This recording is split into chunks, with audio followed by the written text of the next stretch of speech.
Hi, Jody. We're ready for you.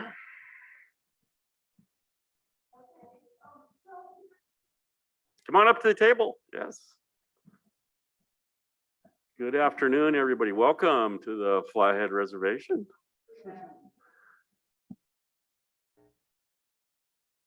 Push the red button. Thank you guys for giving us your time this morning. We have a special visitor, Dominique Jackson, and she is the HUD Regional Administrator for Region 8. And so as I'm still learning what her position entails, but she's above the ONAP office, and usually the ONAP office are the ones that we work with. So it's very special. I feel special that she's here to meet us and learn about us and how she could help us. So this is Dominique. Administrator Jackson, welcome. Thank you so much. Good afternoon, everyone. I hope you are all doing very well today. So my name is Dominique Jackson, as you have just heard. I'm the Regional Administrator at HUD, Region 8. I am part of the Office of Field Policy and Management. So Region 8 covers Colorado, Montana, this wonderful and beautiful state, North Dakota, South Dakota, Utah, and Wyoming. And of course, it is my great pleasure and my honor to appear before the Salish and Kootenai Tribal Council. I serve many functions in my role as Regional Administrator at HUD, as a direct representative of the Biden-Harris administration under the guidance of HUD Secretary Marcia Fudge. I work to ensure that tribal elected officials, such as yourselves, receive responsive and effective coordinated customer service from the U.S. Department of Housing and Urban Development. Myself, and please allow me to introduce you to my Montana Field Office Director, Jackie Gerard, Program Analyst Jennifer Olson. We all represent the Office of Field Policy and Management. Of course, we, along with our Northern Plains Office of Native American Programs Director, Randy Akers, appreciates our HUD partnership with the tribe, and we are here to let you know that we are here to support your community vision. So I want to listen and to learn about the Salish and Kootenai Housing Authority's achievements from Executive Director Jody Perez and her staff. So again, thank you so very much for allowing me to say a few words and to be here with you on your tribal lands. And I just want you to know that I am sincerely honored to be here with you today. So thank you for your time.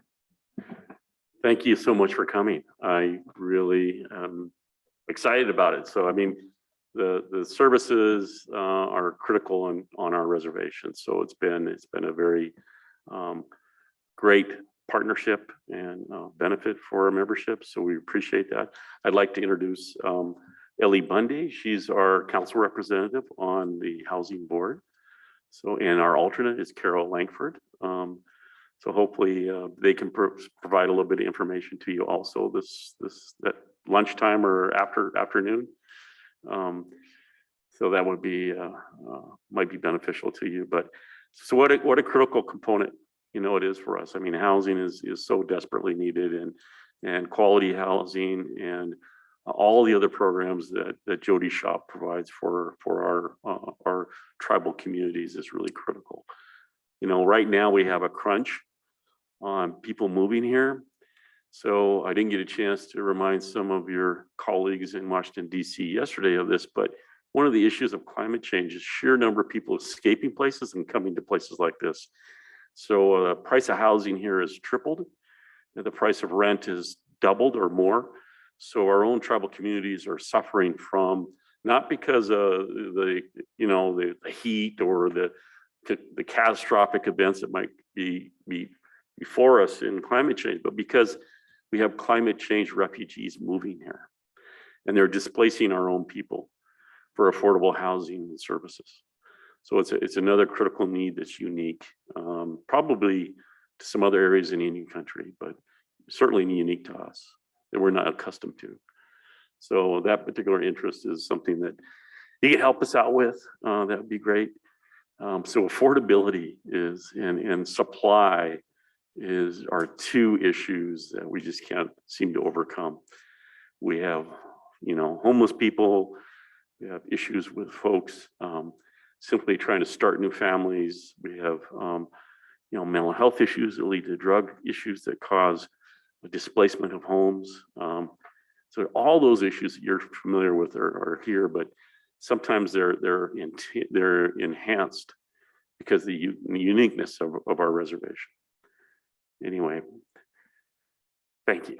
I don't know if anybody else want to say. Go ahead, Carol. Yeah, I appreciate Tom saying everything he has said. There's just so many issues across this country, in Indian country, with housing. And so I'm wondering, is there any new programs that's coming to the table to assist tribes with these issues that we are having of homelessness, couch surfing? I mean, you name it, it's going on here. And, somebody that lived in California that owned $1 million home is coming here and buying our homes up and paying whatever they need to pay. And, and it's just really a tough and sad, and it's only going to get worse. I can't see it getting any better. So we are looking at a couple of different homeless ideas and thoughts, but I'm wondering, and we do have the Morning Star. I don't know if Jody's taking you there, but it sounds like TLC is on your list to go see.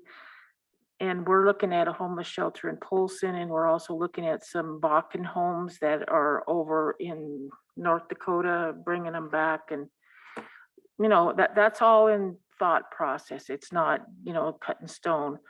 But I'm thinking, what is the agency? What is HUD doing about helping with different thoughts and ideas on this and bringing more money to the table? And then the other thing is, we're really having a HUD issue with the current homes that we have on the reservation that are sitting idle, and we cannot get a HUD response on these homes. Jody, you know what I'm talking about. Did you already explain it to her, these issues? I know Lands is dealing with some of these homes. I think there's like 4 or 5 of them. And then I don't know how many's in the housing stock that you're trying to get resolved. But I know one lady, remember, Mrs. Can't remember her name. She texts us or emails us every once in a while, really upset. And it's always has to come back to HUD in their response. So I want to know, is it really HUD? Or where is the issue at? And I know Jody can probably elaborate on it a little bit more than I can, but she'll know all the technical issues with it. Please, if it's okay. Yeah, Yes, go ahead, so Jody. they are foreclosed 184 properties that there was never a process put in place to get them back into home ownership. And so there's a backlog. There were 7 or 8 properties when I was involved a couple of years ago. And we were to the point where Krissa Johnson, is that her name? Krissa Johnson and Dina O'Hara from the DC office, the 184 office. I was working with them. They wanted to sell them to us for $10 a piece to get them off of their backlog. And we drafted a contract. They gave us a sample. We revised it to meet our needs.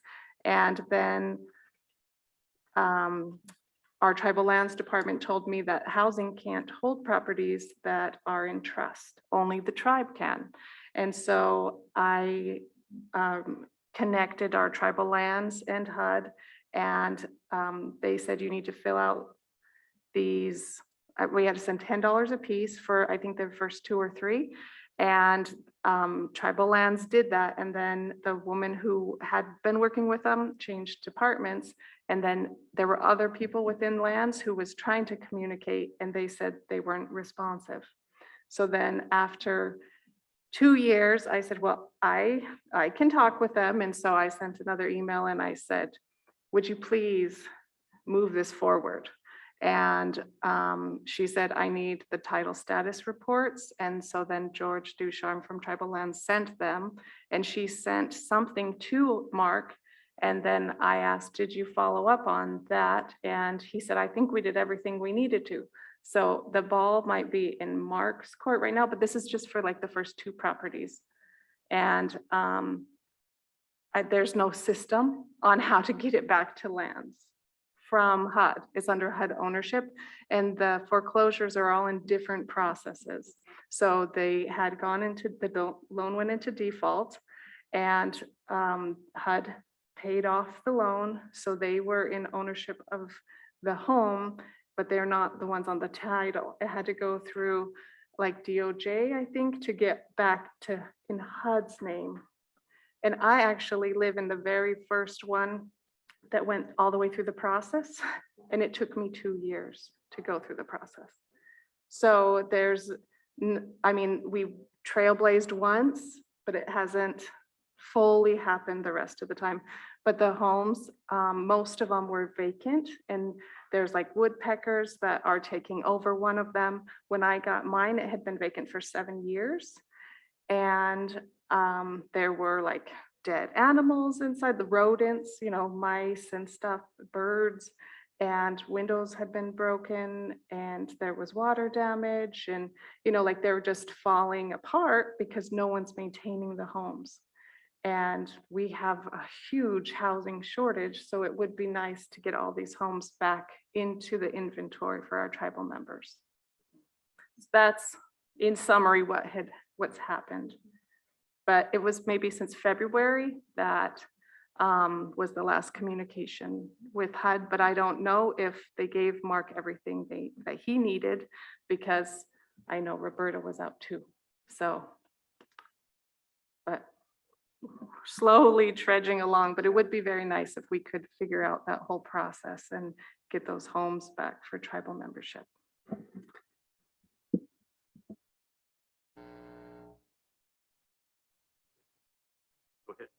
I would appreciate, you know, some kind of a written response, so we have something to follow up on. If you could, I don't know if it's in your arena or not, but something so we can get it moving. Do I need to be recognized? Yes, no, go ahead. I recognize. Okay, thank you. Thank you so much. Administrator Jackson, go ahead. So what I would appreciate, Jody, then is so that we can follow through, because I certainly agree with you. It is in everybody's best interest that there isn't any property that sits on tribal lands that is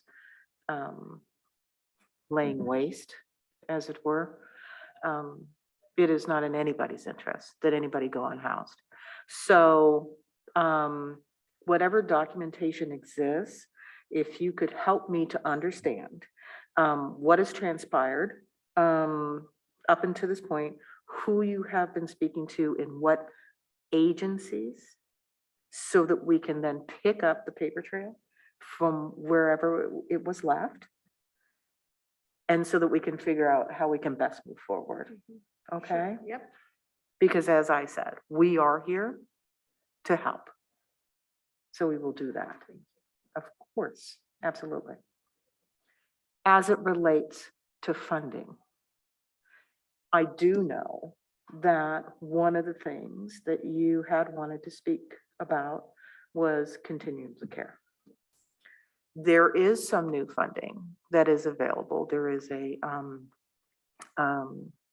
NOFO, a notice of funding, that but it would require, and I understand that the Continuums of Care operate a little bit differently, and perhaps you can elaborate a little bit, Jackie, that, and while we cannot, there's some technical assistance that is available to help entities apply for this notification for funding. It is out there and it is available right now, and it particularly helps with dealing with people experiencing homelessness. So there is new funding available. You provided the bigger details of the tribal continuum of care. And so we'll help you, Jody, get connected to that. And we'll ask R.A. Jackson to work with other leadership to, look at some educational opportunities. There's some information that already exists on the HUD exchange about tribal COCs and how that's moving forward. So there's lots of details to it, but we can certainly work forward and help support you with that. Go ahead. It's my understanding that in order to apply for Continuum of Care funding, you would have to partner with someone who's already been awarded some. And there, I've discovered there's only one aid organization that is the Continuum of Care provider for all of the whole state of Montana. And I did talk to the man about it, and he said there's one of the partners, it's like Community Action Partners in Polson, I think is what their names are. And they provide rent and security deposit assistance for homeless people. And that is their program. And so I would like to use it as like more of a Section 8 rental voucher.